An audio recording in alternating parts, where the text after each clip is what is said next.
السلام عليكم. اليوم إن شاء الله حلقتنا حلقة جديدة حنتكلم فيها عن علامات نضج محصول الثوم. فطبعا قبل بداية حلقتنا أتمنى تعمل اشتراك للقناة ولايك إذا عجبكم الفيديو وتشاهدوا معنا الحلقة للنهاية.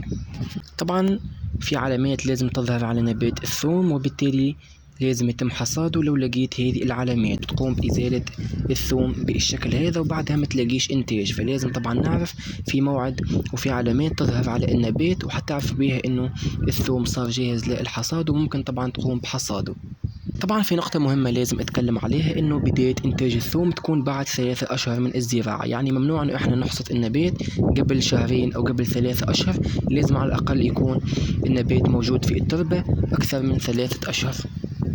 وطبعا أول علامة من علامات نضج محصول الثوم هي اصفرار الأوراق. طبعا حتلاقي أول حاجة إنه الأوراق الجديدة ومعظم الأوراق بدأت تصفر بالشكل هذا. لاحظنا أمامكم حتلاقي كامل النبات أصبح، يعني أوراق النبات أصبحت صفراء بالشكل هذا. فطبعا هذه أول علامة حتعرف بها إنه الثوم صار جاهز للحصاد.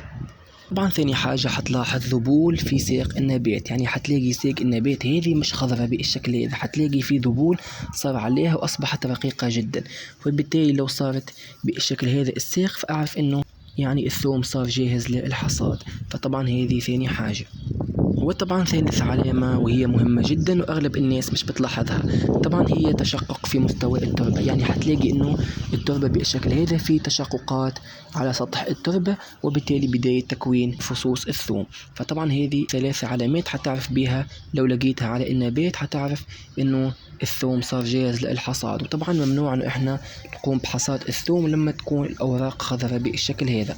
وطبعا لو قمنا بإزالة النبات بالشكل هذا حنلاقي إنه الثمار أو الفصوص صغيرة وبالتالي بتحتاج للوقت. طبعا هذا الثوم اللي تابعناه في قناتنا الأولى إن شاء الله خلال شهر أو شهر ونصف إن شاء الله حيتم حصاده، ولكن مثل ما تلاحظوا إنه الأوراق خضراء وبالتالي مش جاهز للحصاد. طبعا الثوم في المرحلة هذه هو في بداية تكوين فصوص الثوم، يعني مش جاهز للحصاد.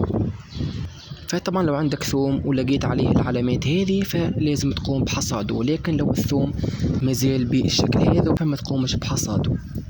حاول انك تستنى على الاقل من شهر الى شهرين وبعدها ان شاء الله يتم حصاد الثوم. وطبعا مدة انتاج الثوم من تاريخ الزراعة لغاية الحصاد بيستغرق من 6 اشهر الى 7 اشهر. فطبعا لازم تستنى وتصبر مع الثوم، لانه طبعا الثوم محصول متأخر وبيحتاج للعناية حتى طبعا يعطي انتاج جيد من الثوم. وان شاء الله حنعمل حلقة ان شاء الله حيتم فيها حصاد الثوم في قناتنا الاولى، او ممكن طبعا يتم حصاده في هذه القناة. وطبعا في نهاية الحلقة اتمنى تكون عجبتكم وعرفتوا علامات نضج محصول الثوم، وإن شاء الله ملتقانا في الحلقات المقبلة. وشكرا والسلام عليكم ورحمة الله تعالى وبركاته.